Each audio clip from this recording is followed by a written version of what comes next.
রনি, গতকাল রাত ৯টার পর থেকে সামাজিক যোগাযোগ মাধ্যমে একটি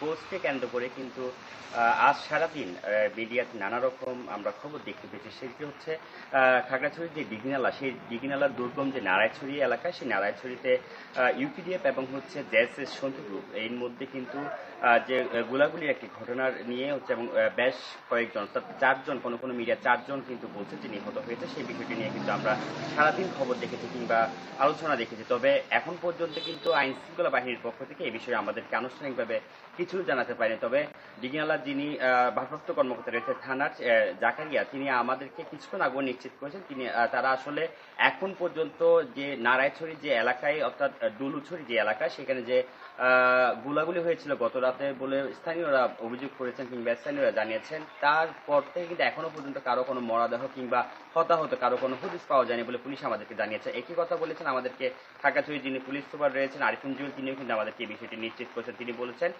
স্থানীয় বিভিন্ন মাধ্যমে তারা শুনেছেন যে গত রাত 8:30টার পর প্রায় ঘন্টা খানেক ধরে সেখানে কিন্তু তুমুল গোলাগুলি হয় এবং প্রায় 3 থেকে 400 রাউন্ডের মতো গুলি বিনিময় হয়েছে বলে তারা বলছেন। এবং শোনা যাচ্ছে যে পাহাড়ের যে বিবাদমান আধিপত্য বিস্তার নিয়ে যে বিবাদমান সংগঠনগুলো রয়েছে, বিশেষ করে ইউপিডিএফ এবং জেএসএস, তাদের মধ্যে এই ধরনের সংঘর্ষ হয়েছে বলে আমরা খবর পেয়েছি। তবে এখনো পর্যন্ত কিন্তু প্রশাসনের পক্ষ থেকে আমাদেরকে জানানো হয়নি এবং ইউপিডিএফ এর পক্ষ থেকে কিন্তু একটি বিজ্ঞপ্তির মাধ্যমে এই বিষয়টি কিন্তু তারা অস্বীকার করছে। তারা বলতে এটি গুজব পুরোটাই। এই ছিল আমার কাছে এখন পর্যন্ত খবর। রনি।